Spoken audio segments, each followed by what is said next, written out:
pessoal, bem-vindo a mais uma aula aqui do Vem de Química BB. Hoje a gente vai falar sobre nomenclatura de ácidos. Vamos falar um pouquinho como dar nome para um ácido, seguindo alguns critérios que são importantes, tá bem? Na aula passada a gente falou sobre força de ácidos. Sabemos diferenciar também na aula passada hidrácidos de oxiácidos. Isso vai ser fundamental para a nossa aula de hoje também. Então, bora lá, porque a gente tem muito detalhezinho para tratar nessa aula. Nomenclatura de ácidos. Bora lá. Para começar, quando a gente analisa a nomenclatura de um ácido, a forma de dar nome para um ácido é diferente quando a gente está analisando um hidrácido e um oxiácido. Tudo bem? Então vamos começar falando sobre nomenclatura de hidrácidos e depois a gente vai falar sobre a nomenclatura de oxiácidos, que é um pouquinho mais trabalhosa. Para começar, vou colocar aqui então alguns exemplos de hidrácidos, os mais importantes. HCl, HBr, HI, HF, H2S, HCN. Raramente você vai encontrar um hidrácido diferente desses aqui em exercícios, tá bem? Mas dependendo, se você encontrar também, entendeu a forma de dar nome, você dá para qualquer hidrácido que possa aparecer. Bom, para começar, o primeiro exemplo que eu dei aí, o HCl, é um hidrácido porque não tem oxigênio e é de cloro. Como o cloro está na família 7A, ele só pode fazer uma ligação química com hidrogênio, não é? Então, não existe outro hidrácido de cloro que não o HCl. Não existe HCl2, HCl3, H3Cl, H4, não existe. Hidrácido de cloro é só o HCl. Da mesma forma que hidróxido de bromo é só o HBr. Hidróxido de iodo é só o HI. Não existem outros hidrácidos que sejam formados por esses elementos. Tudo bem? Desse modo, a gente já pode então perceber o seguinte: se existe apenas um hidrácido para cada elemento químico, eu posso utilizar uma nomenclatura única para todos. E a nomenclatura única para todos os hidrácidos que a gente vai usar é utilizar a terminação hídrico no final do nome do ácido. Aí você fala para mim, como assim? Então vamos lá, o primeiro ácido é um ácido formado pelo elemento cloro. Então eu escrevo aqui ácido cloro. Porém, o cloro é uma palavra que termina numa vogal. Eu apago essa vogal e emendo o hídrico diretamente. Eu tenho aqui o ácido clorídrico. Essa é a nomenclatura do HCl. E assim para todos os hidrácidos. Vejam de baixo, HBr é o ácido formado por Br. Br é o bromo. Como o bromo termina numa vogal, já vou tirar a vogal e vou emendar o hídrico. Eu tenho o famoso ácido bromídrico. O de baixo, ácido do elemento químico iodo.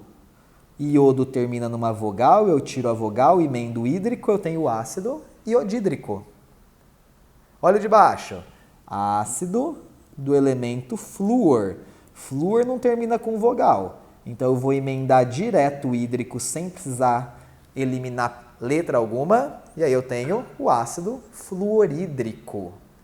E o de baixo, H2S. H2S é um ácido de enxofre. Cuidado que o enxofre, a gente não utiliza a palavra enxofre porque a nomenclatura ela vem do latim. Vejam que o símbolo do enxofre nem é E, EN, EX, é S, que vem de sulfuro. Por isso que a gente chama esse ácido de ácido sulfídrico. Quando vocês observem esse sulfi, vocês já sabem que vem de enxofre no latim. Tudo bem? E no último caso aqui, eu tenho um ácido formado por 3 elementos, o H, o C e o N. O C e o N, quando eles estão juntos, que é o carbono e o nitrogênio, eles formam um grupamento que a gente chama de ciano. Portanto, esse é chamado ácido do ciano. Como o ciano termina em uma vogal, eu vou tirar essa vogal e vou emendar hídrico, e eu tenho o ácido cianídrico. Tranquilo? Então, nomenclatura de ácidos que não tem oxigênio sempre vai terminar em hídrico. Tá bem? Ácido clorídrico, bromídrico, iodídrico, fluorídrico, sulfídrico e cianídrico, por exemplo. Certo? É importante frisar que o ácido sulfídrico, diferente de todos os outros, ele tem 2 átomos de hidrogênio na molécula. É óbvio, como o enxofre está na família 6A, ele precisa fazer 2 ligações químicas, por isso que precisa de 2 hidrogênios. Então não esqueça disso, porque quando você precisar da fórmula de um ácido, se você não lembrar que o ácido sulfídrico tem 2 hidrogênios, você acaba se confundindo e errando, tá bem? Então, nomenclatura de hidrácidos é muito simples. O maior problema de nomenclatura de ácidos está nos oxiácidos. Então, vamos para lá. Qual é o grande problema quando a gente trata de oxiácidos? O grande problema quando a gente trata de oxiácidos é o seguinte, eu vou dar alguns exemplos de oxiácidos aqui. Olha isso aqui. HClO, HClO2, HClO3, HClO4. Olha isso. Com o mesmo elemento químico, que é o cloro, que está bem aqui no meio, quantos oxiácidos diferentes eu consegui formar? 4. Concordam que se eu tenho 4 oxiácidos diferentes para o mesmo elemento que é o cloro, variando só a quantidade de oxigênios, eu não posso usar todos uma mesma terminação, concordam? Porque se eu for usar todos uma mesma terminação, eu vou dar o mesmo nome para todos os ácidos e está errado. Se eles são ácidos diferentes, eu tenho que dar nomes diferentes a eles. Então, o grande problema de oxiácidos está onde? Não existe uma terminação única, a gente tem várias terminações possíveis. Então, existem várias formas de vocês estudarem nomenclatura de oxiácido. Eu normalmente explico pelo estudo da tabela padrão. Então, o que é a tabela padrão? Quando eu falo que eu tenho um oxiácido, a primeira coisa que eu vou ter que fazer, se eu quiser dar nome para esse oxiácido, é consultar uma tabela, que a gente chama de tabela padrão. Lembrem que a tabela padrão ela não vai ser dada para vocês, vocês têm que saber montar essa tabela padrão ou memorizar os ácidos da tabela padrão. Acho mais fácil a gente saber montar essa tabela.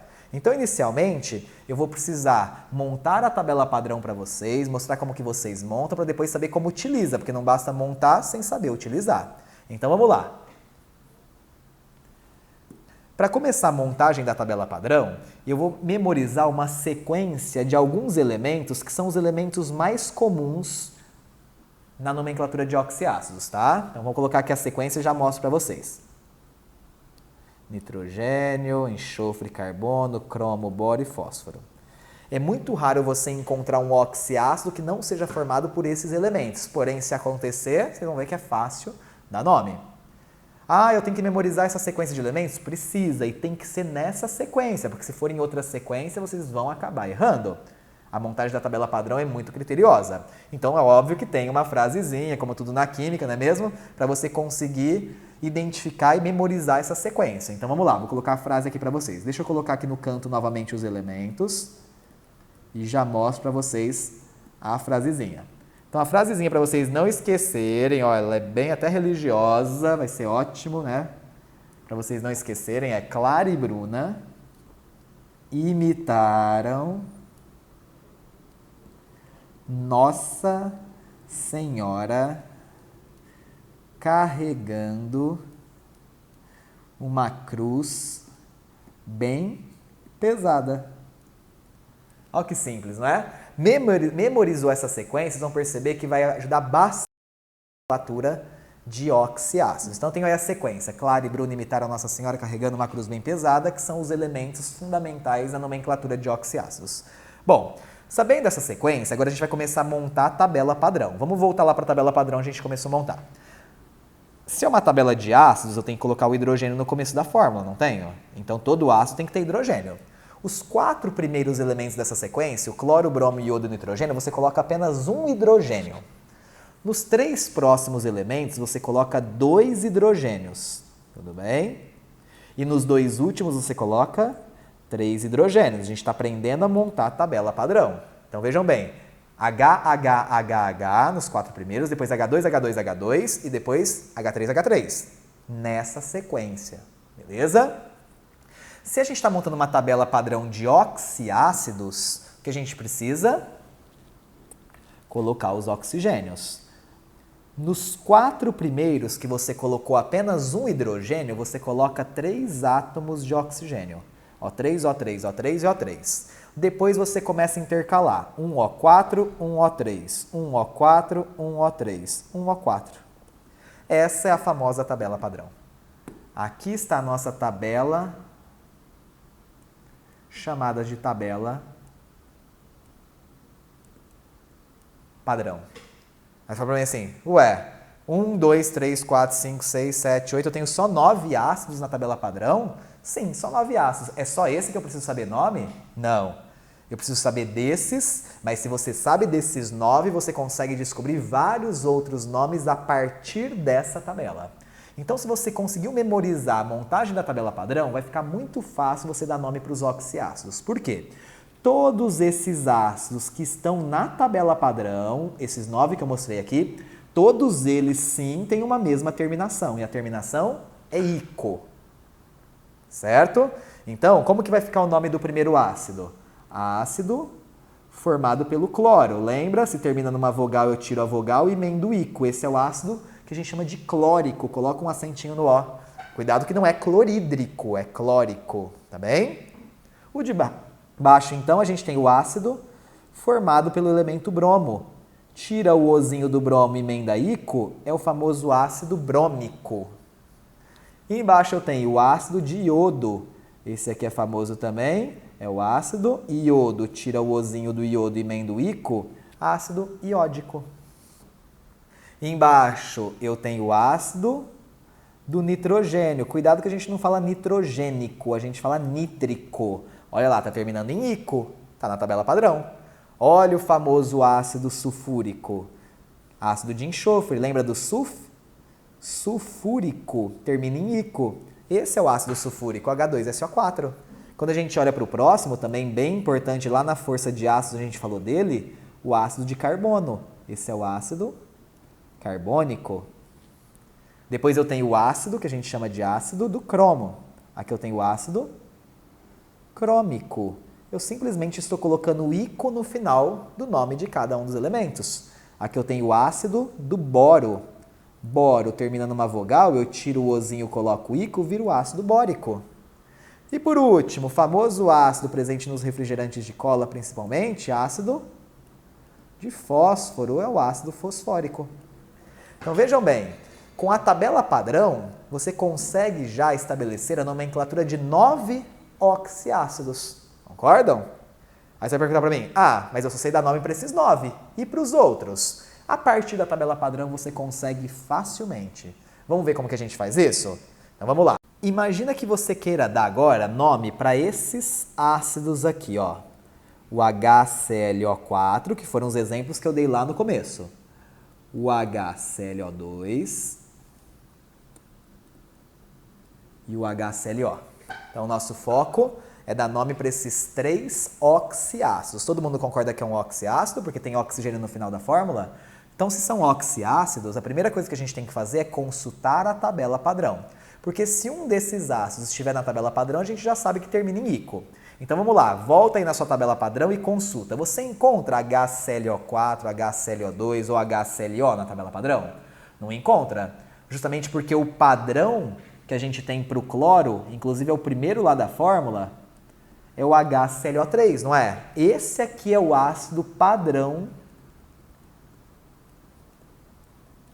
do elemento químico cloro. Aliás, se ele é o padrão, como é o nome mesmo desse ácido? Ácido clórico. Esse é o meu ácido padrão. Porém, não é ele que eu quero dar nome. Eu não quero dar nome para o HClO3, eu quero dar nome para o HClO4, para o HClO2 e para o HClO. Então, como que eu identifico essas nomenclaturas? É muito simples. É só você observar qual é a diferença entre o ácido que você quer dar nome e o da tabela padrão. Nesse primeiro caso, você está querendo dar nome para quem? Para um ácido que tem a única diferença, um átomo de oxigênio a mais do que o padrão, concorda? Porque o padrão é HClO3, eu quero dar nome para o HClO4. Então, sempre que você tiver mais um átomo de oxigênio em relação ao padrão, você vai ter uma terminação própria. E também um prefixo próprio, porque a gente tinha aqui a nomenclatura do ácido, que era ácido clórico, estão lembrados? Ácido clórico era o ácido da tabela padrão. Quando você tiver que dar nome para um ácido que tem um átomo de oxigênio a mais do que o padrão, você vai introduzir um prefixo que é o prefixo per. Esse ácido vai se chamar ácido perclórico. Então, todo ácido que tiver um átomo de oxigênio a mais que o padrão, você vai colocar um per na frente dele e vai manter o ico da tabela padrão no final. Não é fácil? Esse é o ácido perclórico. Consequentemente, como que eu vou ter agora a nomenclatura do HClO2? Vamos ver a diferença entre o HClO2 e o seu padrão. O seu padrão é o HClO3. Agora eu tenho menos um átomo de oxigênio. Concordam? Agora eu tenho menos um átomo de oxigênio. Quando eu tenho menos um átomo de oxigênio, aí a coisa muda. Justamente porque agora eu vou ter que trocar a terminação, não vai mais ser ico. Quando você tem que dar um nome para um ácido que tem um oxigênio a menos do que o padrão, você muda a terminação para oso. Então, ao invés de chamar isso aqui de ácido clórico, agora a gente vai chamar esse ácido de ácido cloroso. Eu tiro o ico e emendo um oso. Tudo bem? E o último caso que eu tenho aqui, HClO. Qual é a diferença? Eu tenho agora um ácido que tem menos 2 átomos de oxigênio. Concordam? O HClO3 é o padrão, ele tem 3 oxigênios. O que eu quero dar nome tem 2 oxigênios a menos. Portanto, se ele perdeu 2 átomos de oxigênio, eu vou colocar uma terminação oso no final, mas vou adicionar um prefixo, que é o prefixo hipo. Portanto, o nome desse último ácido é ácido hipocloroso. Beleza? Então aqui a gente tem uma regra inicial, se a gente quiser dar nome para oxiácidos que não estão na tabela padrão. Você tem os oxiácidos que tem um átomo de oxigênio a mais do que o padrão, um átomo de oxigênio a menos e 2 átomos de oxigênio a menos. Tá bem? Agora, e se você tem alguma situação diferente de tudo isso? Aí já vai cair num caso especial. Tá? Eu vou mostrar para vocês aqui só por desencargo de consciência, mas é muito raro aparecer esses casos especiais. Então, eu vou mostrar aqui para vocês 2 casos especiais. E aí a gente já finaliza a nomenclatura de ácidos, tá bem? Então, vamos imaginar que eu tenho a seguinte situação. H3BO3. Esse aqui, se você buscar ele, está na tabela padrão. Então, ele é o padrão. Se ele é o padrão, a gente chama ele de ácido bórico, beleza? A gente já viu que ele pode perder oxigênio, ganhar oxigênio, não é? Mas existe também um grupo de ácidos que envolve a desidratação do ácido. Como assim? Se você retirar uma molécula de água daqui, menos uma molécula de água, você vai chegar em qual ácido? No ácido HBO2. Toda vez que você tem um ácido padrão menos uma molécula de água, você tem um caso especial de ácido. E esse ácido vai ter o nome de ácido metabórico. Então, eu vou manter o nome padrão. Lembra que esse aqui de cima era o ácido bórico, mas eu vou adicionar um prefixo, que é o prefixo meta. Tudo bem? Adiciono o prefixo meta. Na formulação do ácido padrão, você tem um ácido especial, que é quando perde uma molécula de água. É um caso especial porque nem todo ácido pode perder água, porque tem ácidos que não tem nem 2 hidrogênios, como vai perder água, não é mesmo? Então, nesse caso aqui, eu tenho um ácido metabórico. Igual existe o ácido metafosfórico, que é o fosfórico perdendo água, e assim por diante, tá bom? E uma outra situação mais raro ainda, mas pode acontecer, imagina que você tem esse ácido aqui, ele também é padrão. O H2CrO4. Quando você tem a junção de 2 ácidos padrões, então os 2 ácidos idênticos, H2CrO4 somando com H2CrO4 dá H4CR2O8. Concordam? E aí você vai lá e pega e tira uma molécula de água também, menos uma molécula de água. Afinal, esses casos especiais envolvem desidratação dos ácidos. Quando você tira uma molécula de água, o que vira isso? H2CR2O7, concordam? A gente também tem um caso especial aqui. A esse ácido a gente dá o nome de ácido piro e mantém o nome do padrão. O padrão era ácido crômico, agora vira ácido pirocrômico. Beleza? Então, são 2 casos especiais que envolvem desidratação do ácido, que é quando perde uma molécula de água, ou quando você junta 2 ácidos e depois retira a molécula de água. Então, aqui, pessoal, a gente encerra a parte do estudo sobre os ácidos. A gente viu numa primeira aula o que era um ácido para Arrhenius, suas reações de ionização. Depois estudamos a força de um ácido e como isso afeta suas propriedades. E finalizamos aqui com o estudo da nomenclatura dos ácidos. Beleza? Nas próximas aulas a gente vai seguir o estudo dos outros grupos de substâncias, indo para bases, depois falando sobre sais e por último falando sobre óxidos. Então até a próxima. Se você ainda não se inscreveu aí no canal, aproveita aí, divulga para os amigos, que isso vai ajudar bastante a gente aqui. Abraço e até a próxima.